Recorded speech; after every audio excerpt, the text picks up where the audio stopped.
네, 우리 사도행전 강의 14번째 시간, 주를 위해 받는 고난을 기뻐하는 사람들이라고 하는 제목으로 말씀을 잠깐 상고하겠습니다. 여러분, 우리가 인생을 살면서 우리 인생에 평생 동반자가 있습니다. 평생 원수 같은 동반자, 없었으면 좋겠는데 늘 우리 삶을 따라다니는 동반자, 여러분 그것이 뭐라고 생각합니까? 바로 인생의 고난이라고 하는 것, 염려라고 하는 것, 역경이라고 하는 것, 이것은 우리 평생 삶을 쫓아다니는 지긋지긋한 그런 존재라고 이야기를 할 수가 있습니다.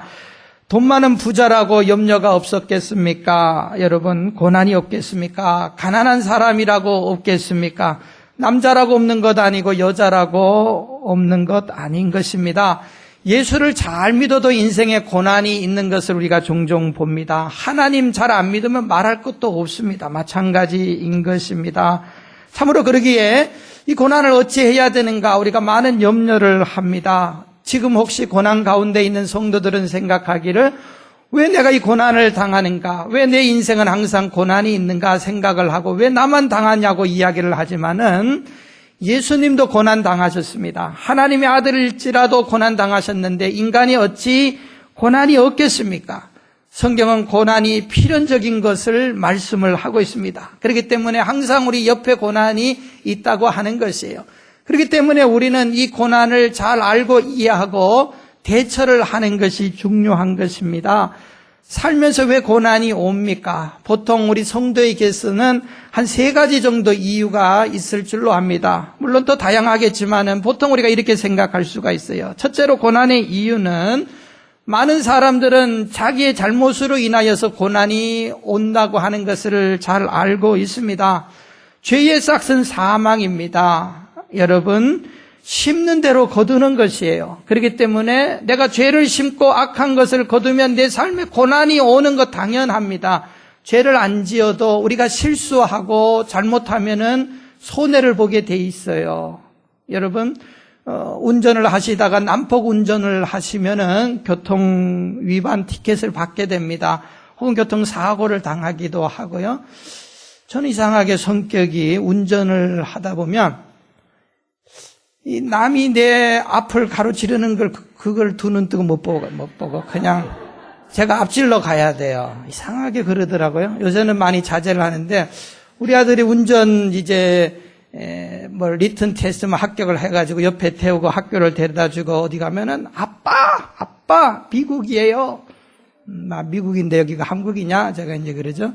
미국에서는 그렇게 운전하면 안 된다고 그러는데 저도 가끔 가다가 티켓을 많이 먹고 제가 기도하고 바라는 거는 18개월 동안 하나님 티켓을 2번 안 뛰게 해주세요. 왜 그런가 하면 2번 걸리면 벌점이 올라가요.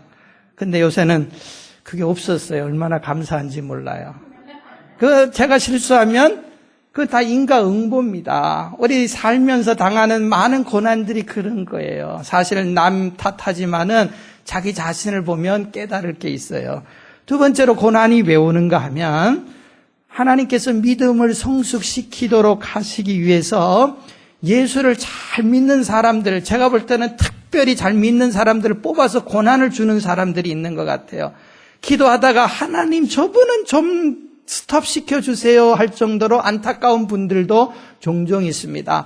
성경에 보면은 그런 사람들이 많이 있어요. 하나님께서 75세의 아브라함을 부르시고 이제는 믿음의 조상으로 삼아 주셨는데 가나안 땅에 아브라함이 도착하자마자 좋은 일만 벌어지는 것이 아니에요. 흉년이 나와가지고 애굽으로 도망을 가고 또 여러 가지 가정적인 문제가 있고 이런 일들이 시련이 끊이지 않는 것을 보게 되는 거예요. 요셉도 말할 것 없고요. 다윗도 수많은 고난을 겪지 않았습니까? 모세도 광야 40년의 연단의 시간을 지냈던 것입니다. 그러나 이 하나님께서 주시는 특별한 이 사람들에게 주시는 연단에는 큰 특징이 있어요. 그게 뭔가 하면은 시편 119편 말씀에 보면은 다윗이 고백을 하기를 뭐라고 고백을 합니까? 고난당하는 것이 내게 유익이라. 그때는 괴로웠는데 지금 생각해 보니까 내게 유익이었어요. 하나님의 율례를 내가 배우게 되었다라고 119편 71절에서 말씀을 하고 계시는데요. 나중에 보십시오, 여러분. 하나님이 주시는 고난이었는데 나중에 보면은 그것이 얼마나 내게 유익된 삶을 살게 했는지, 하나님을 찾게 하셨고 믿음을 성숙시키셨고, 그것 때문에 내가 하나님 앞에서 사람 앞에서 인정받는 기회가 되었다는 것, 분명히 우리는 나중에 깨닫게 되면 감사하게 되는 것이에요. 여러분, 우리 많은 고난들, 그런 범주에 속하는 고난이 있어요. 그렇기 때문에 아무 염려하지 말고 이겨나가면 나중에 상급으로 바뀌는 거예요. 그리고 또 한 가지 우리가 고난을 생각할 때 이런 고난이 있어요. 우리 오늘 본문의 말씀과 연관된 고난인데, 복음을 증거할 때에 하나님께서 복음의 밑거름을 삼기 위하여서 복음의 선두적으로 전처 기지에 서 있는 사람들에게 하나님께서 고난을 주시는 그런 경우들이 참 많이 있는 것 같아요. 실제로 그런 것 같아요. 여러분들, 우리가 지금 편안하게 예수를 잘 믿고 있는데 그 전에까지 우리를 이렇게 편안하게 예수 믿게 하도록 하기 위해서 얼마나 많은 사람들의 희생이 있었고 눈물이 있었고 땀이 있었겠습니까? 그렇기 때문에 우리는 이렇게 생각을 해야 돼요. 결코 믿음이 꽃 피우고 하나님의 축복이 우리 가운데 떨어지기까지는, 우리는 지금 열매를 따먹으면서 참 기쁘게 살지만은 그 씨를 뿌리고 했던 사람들의 고난이 얼마나 컸겠는가, 우리는 그걸 바라보아야 돼요. 예수를 처음 믿고 여러분 환영하면서 그렇게 집안이나 모든 사람들이 너 예수 잘 믿어라 하고 격려해주고 복 빌어주는 사람들이 많지 않아요. 몇 해 전에 우리 교회에 어느 초신자가 등록을 하셔서 교회 열심히 나오셨어요. 뭐 이런저런 이야기를 하다 보니까 사업도 잘 안 되고 뭐 여러 가지 인생의 문제도 있고 연단이 있었어요. 그래서 그분이 새로운 결심을 하고 이제 예수를 믿고 이런 문제도 한번 해결받고 정말 이제 복도 받고 열심히 잘 믿어서 잘 돼보자, 이런 생각을 했어요. 열심히 처음에는 나오시더니 몇 달 있다가 조금 띄엄띄엄 결석을 하시더니 나중에는 잘 안 나오시더라고요.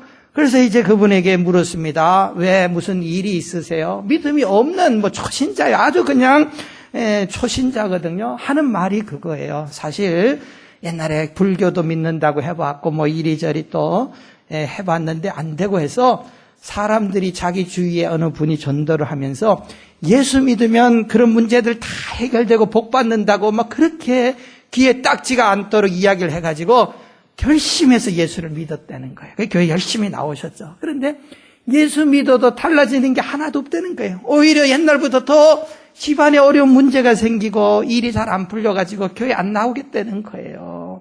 여러분, 아이고 제가 가슴이 철커덕 내려앉았어요. 왜 그런가 하면 올 게 온 겁니다. 올 게 온 거예요. 뭐 저희 같은 사람 보면 딱 알거든요.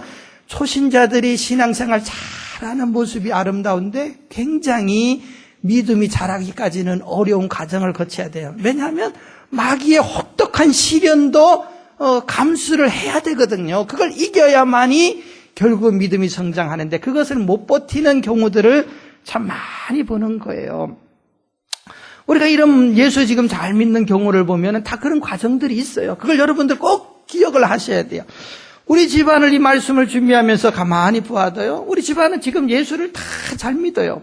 우리 2대 집안, 2대에 걸친 목사 집안이에요. 목사 집안이고, 우리 옆으로도 우리 장인도, 장인어른도 목사님, 우리 형님, 우리 삼형제가 있는데요. 우리 형님은 오래전 40대에 장로가 됐어요. 한국의 아주 전통적인 100년 넘는 서울의 교회의 장로가 아주 젊은 나이에 장로가 됐어요.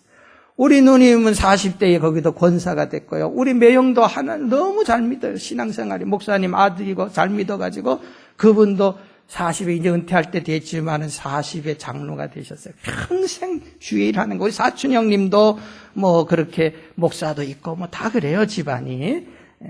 그리고 예수 안 믿는 사람들은 거의 없어요. 전혀 없어요. 사촌 이렇게 봐가지고 거의 없어요. 한두 사람이 있을까 말까 해요. 사돈의 발중 뒤져보면. 근데 이렇게 되기까지는 선조들의 뿌려놓은 희생이 있었고 고난이 있었다, 이런 걸 생각을 해요. 우리 집안만 봐도 우리 아버님이 처음 예수를 믿고 우리 어머니가 처음 예수를 믿었던 집안이에요. 우리 아버님 같은 경우도 우리 어머니가 그래요. 당시에 저는 이제 어렸을 때 서울에서 잘 먹고 잘 살았어요. 굉장히 잘 살았어요. 서울에서 웬만한 교회 목회를 하시면 대우 잘 받고 해요. 어려운 걸 몰랐는데 이제 우리 어머니가 그 이야기 하시니까 얼마나 고생하고 했는지 아느냐. 이제 가르치는 거예요. 우리는 그 고난을 모르고 자랐어요.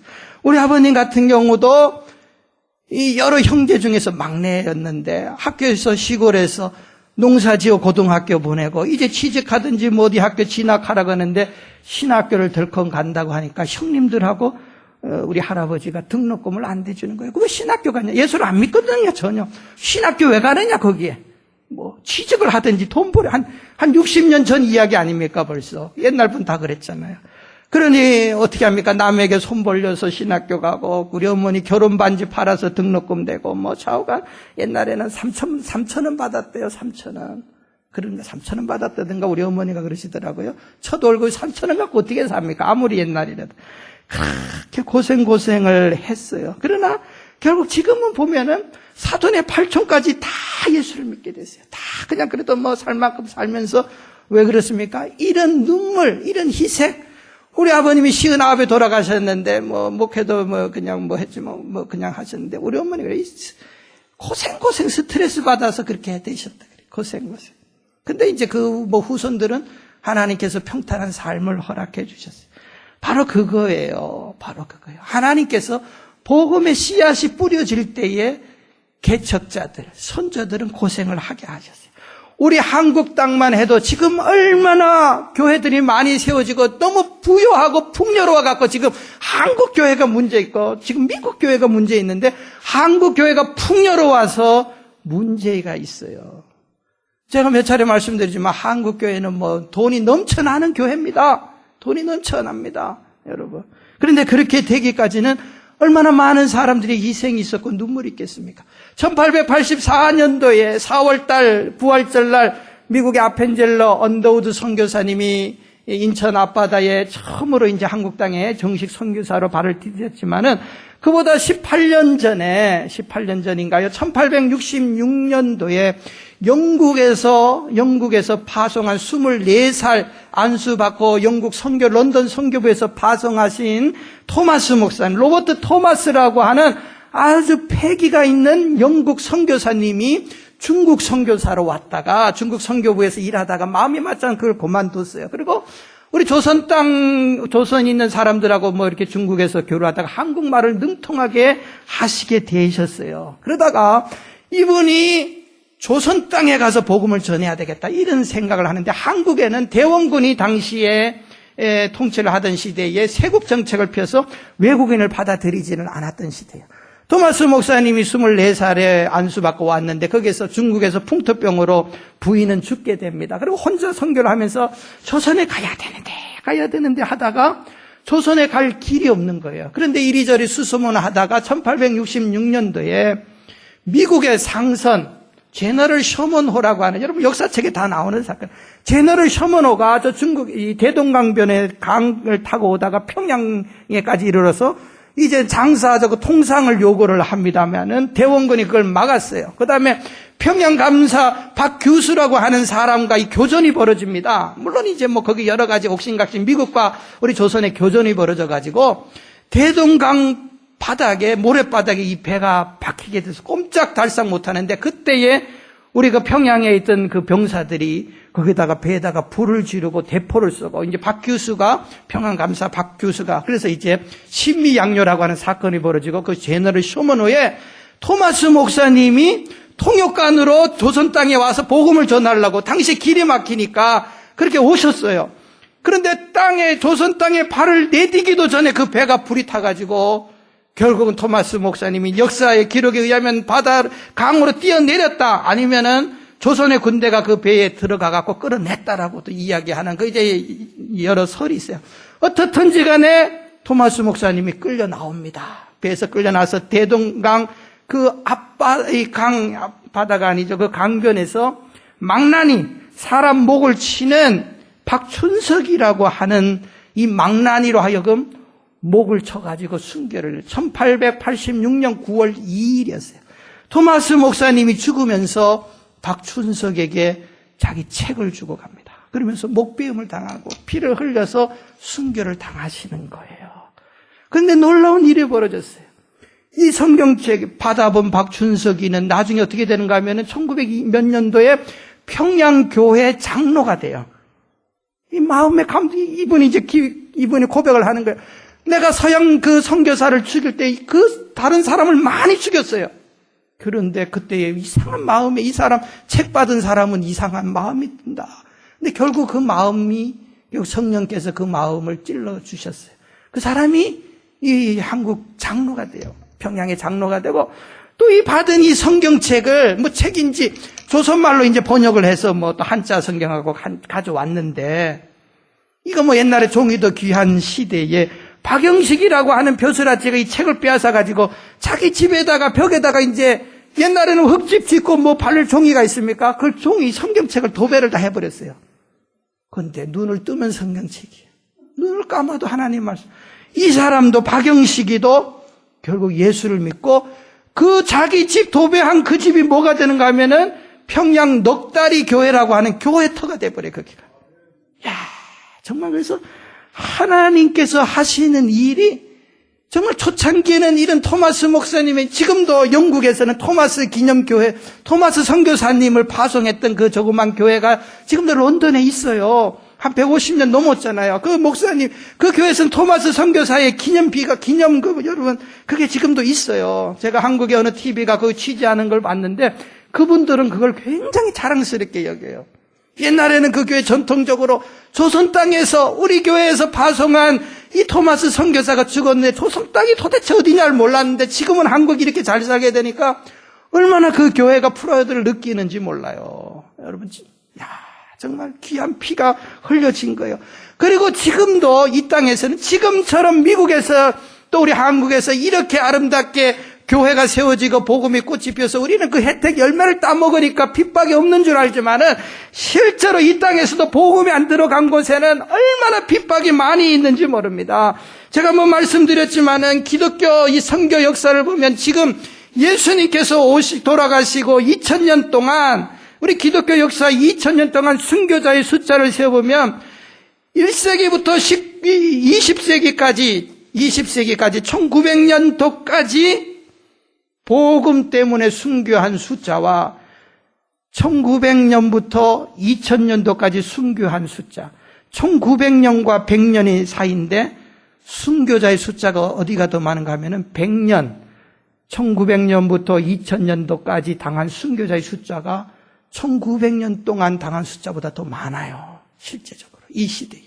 얼마나 이 시대에도 순교자가 많이 나는지를 모르는 것입니다. 리더스 다이제스트, 그 미국의 유명한 잡지가 있지 않습니까?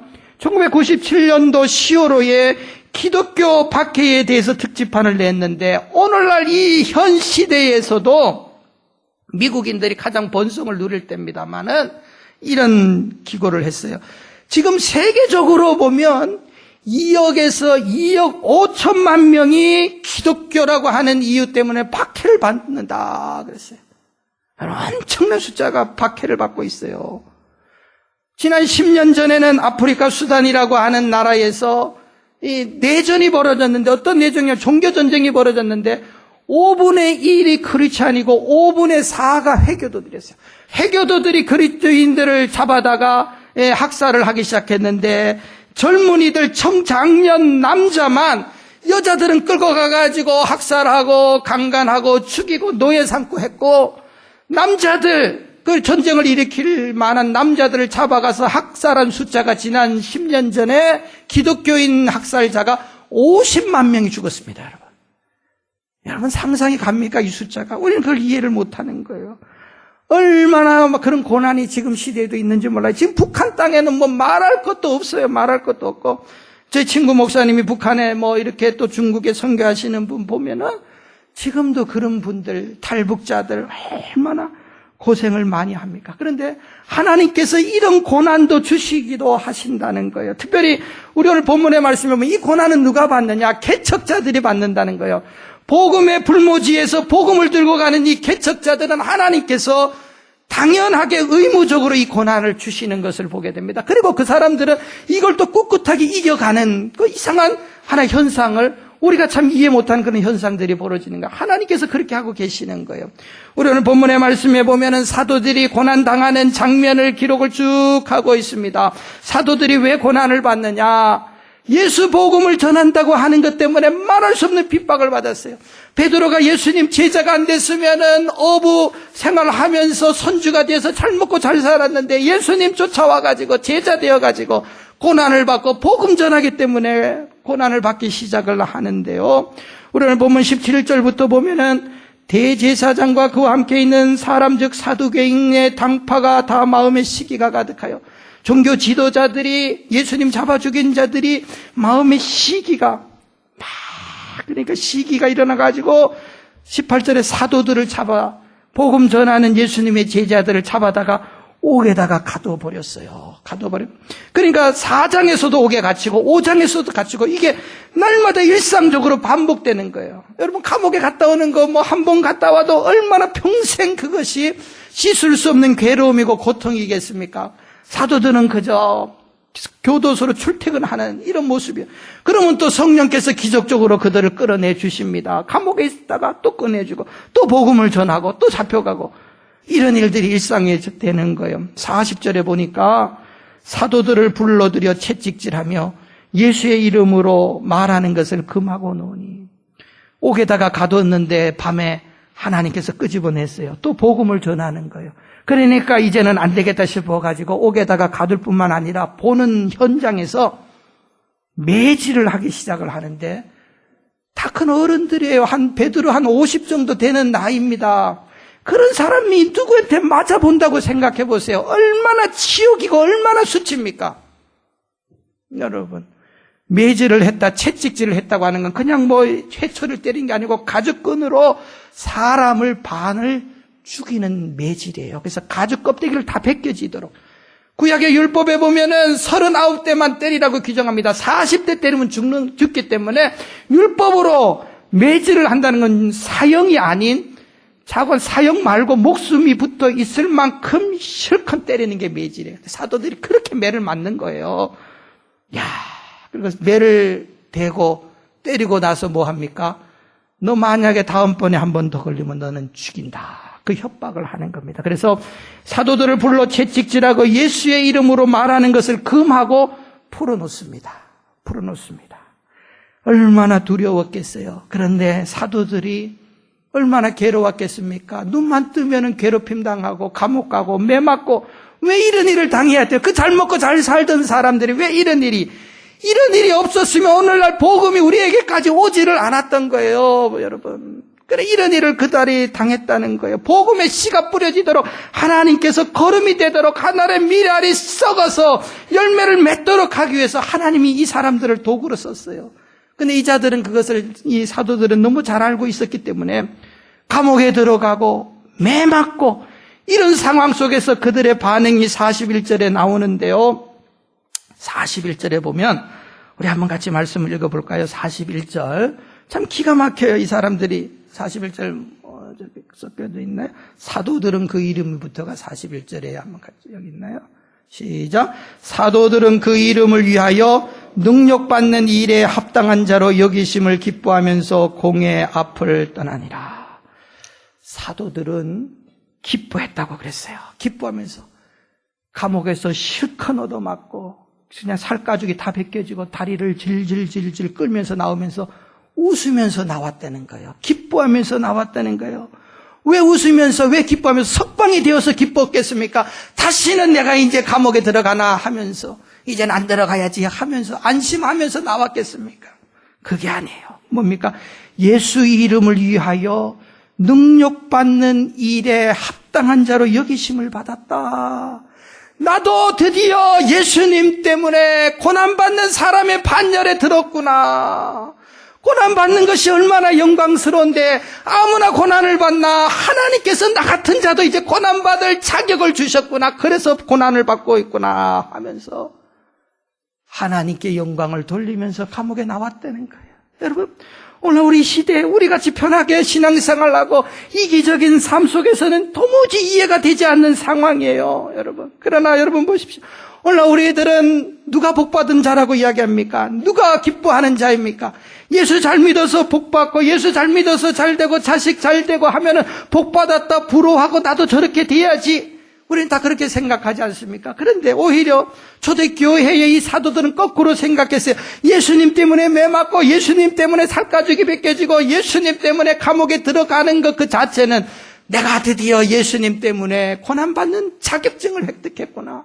너무나 기쁘구나 하면서 그렇게 살아왔다는 거예요. 여러분, 우리와 다른 신앙생활 별 세계의 사람들. 그러나 실제로 이런 사람들이 이 시대에도 존재한다고 하는 거예요. 우리가 좀 더 넓은 시야를 두고 신앙의 세계를 넓게 보고 우리처럼 신앙생활 안 하는 사람들, 고난 가운데서 하는 사람들도 우리가 바라볼 줄 알아야 돼요. 그런 사람들이 수없이 많다는 거예요. 자, 그러면은 이 사도들이 고난을 받으면서 왜 기뻐했습니까? 자격증을 받았다고 기뻐했는데 무슨 자격증? 고난 자격증이 드디어 나에게도 주어졌다. 기뻐했다는 거예요. 자, 고난 자격증은 누구에게 주시는 겁니까? 하나님께서 고난을 아무에게나 주시겠느냐 그 말이에요. 이제는 때가 되고 이길 만한 사람에게 그것이 베드로였고 요한이었기 때문에 고난을 준 겁니다. 고난은 아무나 주는 게 아니에요. 믿음도 없는 초신자들 고난 주면 다 자빠지고 다 떠나지. 여러분 그렇잖아요. 그저 복 받으려고 그저 그냥 그런 것만 안달인 사람들에게 고난 주면 누가 예수 믿겠습니까? 안 주죠. 그러나 믿음이 갖추어져 있는 사람들, 그런 사람에게 고난이 있는 거예요. 그래서 우리 이렇게 생각해야 돼요. 내가 신앙생활 하다 고난이, 여러분 우리가 죄 짓고 잘못하고 그런 것 때문에 당하는 고난 말고 정말 열심히 사는데 고난이 옵니다. 예수님 때문에, 예수 이름 때문에 고난이 옵니다. 우리는 그럴 때에 어떤 생각을 가져야 되느냐? 기뻐하면서 야, 내 믿음이 살아있다.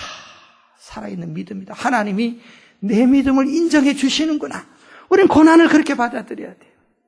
어느 사냥을 좋아하는 돈 많은 부자가 있었는데 이 부자가 어느 날 사냥을 하러 산에 갔어요. 그런데 자기 하인 하나를, 몸종 하나를 데려가가지고 사냥을 갔어요. 산 깊숙한 산 중에서 사슴 2마리를 발견했어요. 그래갖고 저 사슴을 잡아야 되겠다 하고 사슴을 향해서 겨냥을 했더니 사슴이 사냥꾼이 온 걸 알아차리고 막 숲을 속으로 도망을 가는 겁니다. 그때 사냥꾼이 막 말을 타고 추격을 해가지고 한 마리를 팍 쏴가지고 가슴을 명중시켜서 그 자리에 사슴 한 마리가 팍 쓰러졌어요. 그랬더니 또 이 사냥꾼은 그 죽은 걸 확인하고 또 도망가는 한 마리를 향해서 막 추격을 하다가 또 한 마리를 쏴서 딱 잡아가지고 2마리를 잡아옵니다. 하인에게 가지고 옵니다. 그때 하인이 주인에게 물었어요. 주인님, 제가 참 궁금한 게 있어요. 뭐냐? 주인님이 첫 번째 사슴 도망가는 것을 명중시켜서 한 마리가 팍 쓰러졌는데 주인님은 그가 죽었는지 살았는지 확인도 안 하고 관심도 갖지 않고 또 도망가는 한 놈을 향해서 추격을 해서 화살을 담겼는데 왜 그렇게 합니까? 저 같으면은 그 사슴이 먼저 쏜 사슴이 죽었는지 살았는지 남자인지 여자인지 토실한지 어떤지 한번 훑어보기나 하고 다른 녀석을 쫓아갈 텐데 주인님은 눈도 안 주고 그냥 다른 녀석을 가는 이유가 뭡니까? 그때 지혜로운 주인이 이렇게 이야기합니다. 껄껄껄거리면서 여봐라 좀 지혜를 가져라. 뭐냐?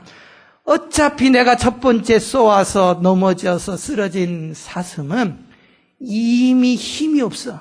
이미 쓰러져 갖고 힘이 없어 도망 못 가.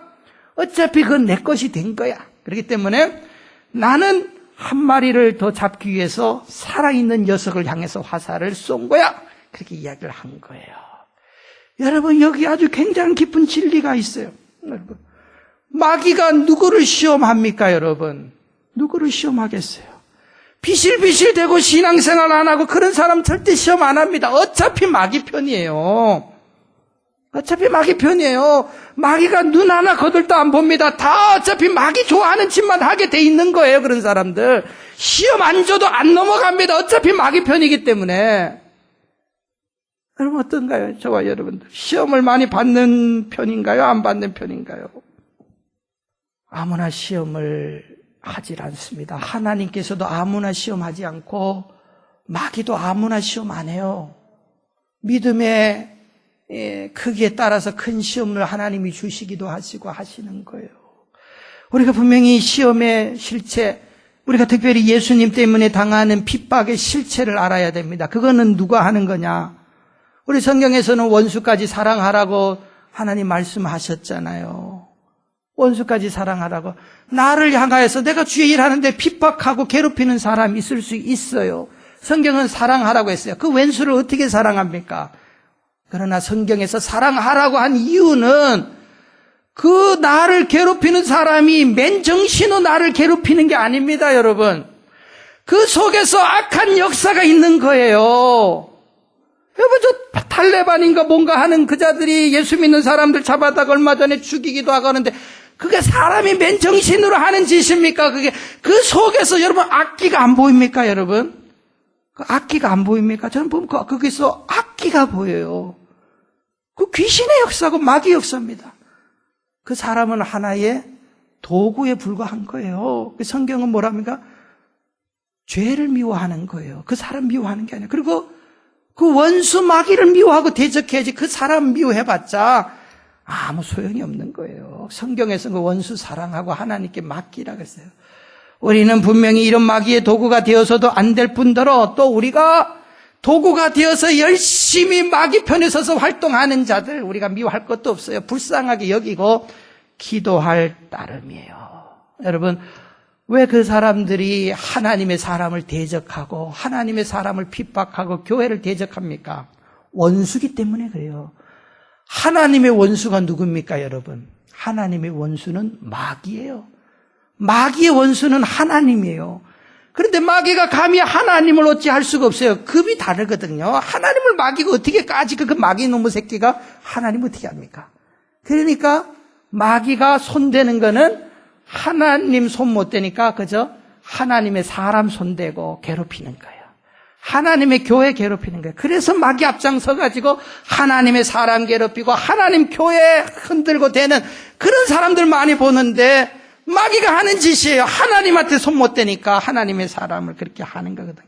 우리가 가만히 생각을 해보고 왜 그러느냐. 그래서 시험 있고 환난이 있으면은 마귀가 내 믿음 인정하고 있구나. 나 인정받았구나. 그 생각하는 거예요. 또 한 가지 내가 시험 있으면 나는 하나님의 사람이다. 그걸 기억하는 거예요. 하나님의 사람. 전쟁이 나면 민간인들, 군인들이 죽이지 않아요. 미국이 핵무기 가지고 있고 온갖 최첨단 무기 다 갖고 있지만 이라크에서 패배했습니다. 10년 전쟁 동안 돈만 퍼붓고 민간인들이 죽일까 봐 이 적군들만 찾아내고 해야 되는데 그게 어려우니까 그렇게 많은 돈을 쓰고도 전쟁에서 이기지 못하는 거예요. 여러분, 이 말이 무슨 말입니까? 사탄 마귀는 1차적으로 하나님의 군대, 하나님의 일꾼들만 공격을 하는 거예요. 일 안 하는 사람은 마귀의 시험도 없고 뭐 누구에게 무슨 불평 들을 것도 없고 여러분 설거지 안 하고 밤낮 죄로 가만히 있고 하면은 그릇 깰 일이 없어요. 그릇 깰 일이 없어요. 시어머니에게 그릇 깼다고 구박받을 필요도 없어요. 그냥 안 하면 되는 거예요. 그러면은 집안이 더러워지잖아요. 더러워지잖아요. 주의 일을 안 하면 누가 뭐 잘했니 못했니 뭐라고 이야기 들을 궁시렁궁시렁 왜 들어요? 왜 들어요? 남에게 무슨 소리 듣고 그 좋아할 사람이 누가 있습니까? 다 성인인데 뭐 어떤 분은 그 이야기 하더라고요. 나는 교회 안에서 다 참아도 내게 누가 무슨 소리 하면 나는 못 참아서 폭발한다고.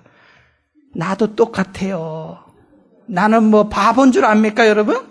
누가 뭐 궁시렁궁시렁 해야 되고 소리 들으면 뭐 나는 뭐 좋아서 싱긋이 웃는 줄 알아요?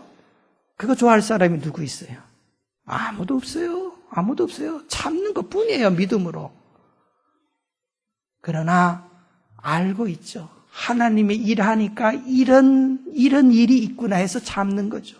여러분, 일하는 사람이 잘했다 못했다 소리 듣는 거예요.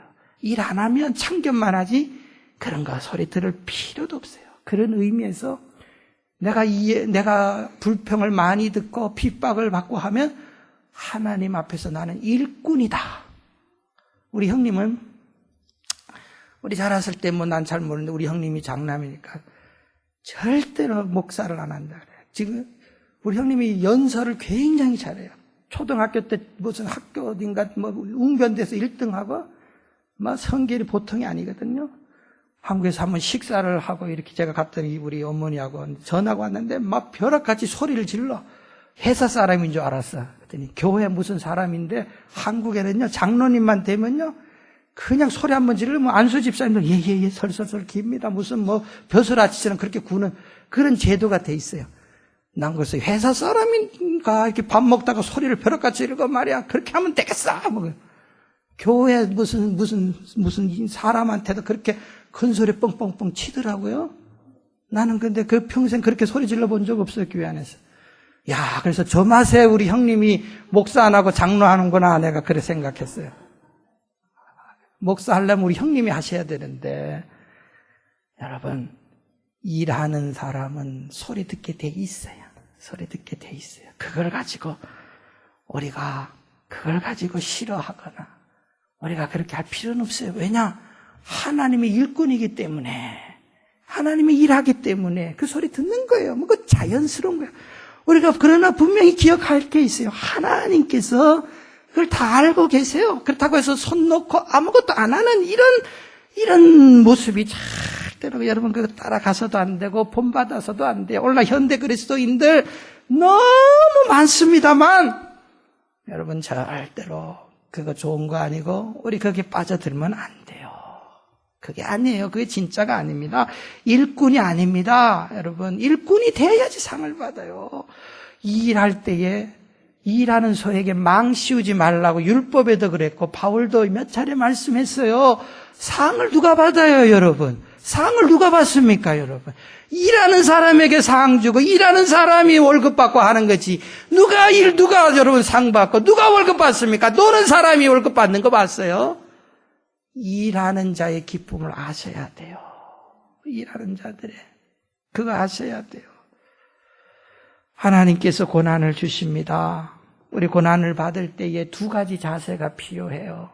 예수 잘 믿다가 내가 잘못한 고난 아니고 예수 잘 믿는데 당하는 핍박의 고난, 사도들이 당하는 이 핍박의 고난, 우리는 반드시 두 가지 자세를 가지면 이길 수 있어요. 첫째가 뭡니까? 우리 예수님 때문에 핍박을 받을 때에 끝까지 중단하지 마시고 믿음 포기하지 마세요. 여러분 이게 첫째예요. 왜 그러느냐, 절대로 핍박이 악한 사탄 마귀가 우리의 믿음이나 신앙이나 하나님을 향한 사랑이나 이걸 빼앗았거나 꺾어뜨리거나 우리를 죽이거나 하지를 못해요. 꺾어 놓지를 못하는 거예요. 여러분 정말로 하나님이 함께 하시고 하나님의 사람을 마귀가 시험한들 핍박한들 그냥 살짝 괴롭히는 것뿐이에요. 시간 지나가 버리면 다 아무것도 아니에요. 이 또한 지나가리라. 지나가 버리는 거예요. 지나가는 거예요. 아무것도 아니에요. 바울은 고린도후서 4장 9절에서 말씀합니다. 핍박을 받아도 버림받이지 아니하며, 내가 핍박받는다고 하나님 왜 나 버리셨어요가 아니에요. 버림받이지 아니하고 거꾸로 트림을 당하여도 망하지 아니하고 사방에서 우겨쌈을 당해도 우리가 아주 넘어지지 않는 거, 하나님께서 우리를 붙들고 계시기 때문이에요. 여러분 믿음의 사람들이 당하는 핍박 절대로 넘어지거나 쓰러지거나 죽이거나 마귀가 기뻐하도록, 마귀가 승리하도록 하나님께서 우리를 내버려 두지 않아요. 핍박을 염려할 필요도 없고 두려워할 필요도 없습니다. 여러분 우리는 반드시 하나님께서 핍박당하는 자의 편이 되셔서 붙들어 주시고 함께하여 주신다고 하는 것을 우리는 기억을 하셔야 돼요. 염려할 필요도 없어요. 두려워할 필요도 없어요. 합력하여서 선을 이루시는 하나님, 얼마나 좋으신 우리 아버지 하나님, 반드시 핍박당하는 자들 편이 되어서 다윗 같은 이는 하나님이 다윗의 원수가 하나님의 원수가 됐어요. 싸워서 이겨주시고 해주시는 거 보면 얼마나 신나는지 몰라요. 그렇기 때문에 우리는 절대로 하나님 신뢰하고 핍박 때문에 교회를 안 나가니 일하니 안 하니 우리가 이런 유치한 태도 버려야 돼요. 절대로 넘어가는 거 아니에요. 손해보는 거 아니에요. 두 번째로 우리가 고난을 당하고 주님 때문에 핍박당하는 그 사람들이 가져야 되는 자세는 성경에서 말합니다. 기뻐하라, 즐거워하라 그랬어요. 사도들이 주님 이름 때문에 능력받는 것에 합당한 자로 여기심을 받아 기뻐했다고 했는데, 예수님께서도 말씀하셨어요. 의를 위하여 핍박당하는 자가 복이 있다고 하셨고, 마태복음 5장 11절에도 말씀합니다. 나를 인하여 너희를 욕하고 핍박하고 거짓으로 너희를 거스려 모든 악한 말을 할 때에 너희에게 복이 있나니 기뻐하고 즐거워하라, 하늘에서 너희 상이 큼이라 그랬어요. 기뻐하고 즐거워하라. 너희들을 욕하고 핍박하고 거짓말하고 모함해서 너희들이 고난 당할지라도 그때마다 너희들은 기뻐하고 즐거워하라 그랬어요. 왜냐? 하늘에서 너희 상이 큼이라. 누구에게 상 줍니까? 이런 핍박 없는 사람, 상 받을 자격이 없는 것이에요. 죄일 안 하는 사람, 인정받지 못하는 사람, 이 상이 없어요. 그러나 핍박받는 사람 기뻐하고 즐거워하라. 너희 상이 큼이라. 베드로에게 말씀하셨고 요한에게 이 땅에서 너희들이 집을 버리고 전터를 버리고 고난당할 때에 이 땅에서도 100배를 받고 하나님 나라에서도 받을 것이라고 예수님께서 분명히 말씀해 주셨어요. 우리 선조들의 피땀 눈물 때문에 우리 민족이 예수 잘 믿는 민족으로 바뀌어버린 이 복을 받았잖아요. 여러분. 상 받았잖아요. 지금 받고 있잖아요. 이 땅에서. 하나님 나라에서 받을 상급은 더 말할 것도 없고, 베드로는 이걸 너무 잘 알고 있었어요. 감옥에서 매 맞고 나오고 또 매 맞고 들어가고 이걸 너무 잘 알고 있어요. 그러면 그걸 기쁘게 여겼어요. 베드로가 뭐라고 말합니까? 베드로전서 4장 13절에 보면 오직 너희가 그리스도의 고난에 참여한 것으로 즐거워하라. 이는 그의 영광을 나타내실 때에 너희로 즐거워하고 기뻐하게 하렵니다. 하나님 나라에 가서는 너희들이 기뻐하고 즐거워할 것이다. 고난에 참여한 것 자체가, 나는 미꾸라지처럼 고난의 현장에서는 요리조리 도망가고 기쁨만 있고 뭐 좋은 것만 보이는 것만 쫓아가면은 이 기쁨과 즐거움의 복을 받을 수가 없는 거예요. 그러나 이 땅에서 그리스도와 복음과 주의 이름을 위하여 고난받고 핍박받고 괴로움을 받으면 여러분 하나님 나라에서 기뻐하고 즐거워하고 우리가 그런 날이 올 것이라는 거예요. 그렇기 때문에 분명히 성경에서는 말씀합니다. 뭐라고 말씀합니까? 요한계시록 2장 10절에 우리에게 어떤 핍박이 있을지라도 너희가 10일 동안 환난을 만나리라. 어떤 핍박이 있을지라도 핍박이 영원하지 않아요. 오래가지 않아요. 10일 동안. 우리 한국에도 일제시대 때 예수 믿는 사람의 핍박, 6.25 전쟁을 통해서 받는 핍박, 수없이 많은 사람들이 핍박을 받았어요. 지금 다 끝났어요. 그 당시에 사람들은 감옥에서 순교하시면서 주님 언제 그칩니까 했지만 다 끝났잖아요. 2600명 제가 찾아보니까 일제시대 때 우리 신사참배 반대하고 또 우리 해방되고 신앙 지키다가 자익 세력에 의해서 죽고 했던 우리 성도들, 목사님, 장로님만 우리 한국에서 2600명이 순교당하셨어요. 이 세계적으로 한 나라에서 이렇게 엄청난 순교의 숫자가 많지 않아요. 그 순교의 피가 뿌려져서 한국이 이렇게 잘 사는 겁니다, 여러분. 그냥 되는 게 아니에요. 성경에서는 분명히 말합니다. 환난을 당하지만 10일 동안 잠시만 당하니까 네가 환난 당한다고 도망가지 말고 배반하지 말고 죽도록 충성하라 그랬어요. 죽도록 충성, 끝까지 가라는 거예요. 기꺼이 신앙 지키려는 거예요. 그리할 때 생명의 면류관을 내게 주리라. 그냥 받는 상급이 아니에요. 고난이 와도 핍박이 와도 괴로움이 와도 여러분 끝까지 신앙 지키면 금방 눈 녹듯이 그 괴로움, 핍박, 환난 없어져 버려요. 그리고 그것이 상급이 됩니다. 생명의 면류관이 됩니다. 꼭 저와 여러분들 지금은 당하지 않지만 앞으로도 우리는 얼마든지 예상이 할 수가 있는 거예요. 하나님 나라에서 만나는 그 영광, 이 땅에서 고난과 맞바꾸는 겁니다. 우리는 고난의 현장에서 서는 것도 기뻐하시고 당하는 것도 정상적으로 생각하시고 당할 때에 믿음 배반하지 않고 끝까지 신앙 지켜서 정말 하나님 앞에서 큰 상급을 다 받으실 수 있기를 주님의 이름으로 간절히 축원을 드립니다.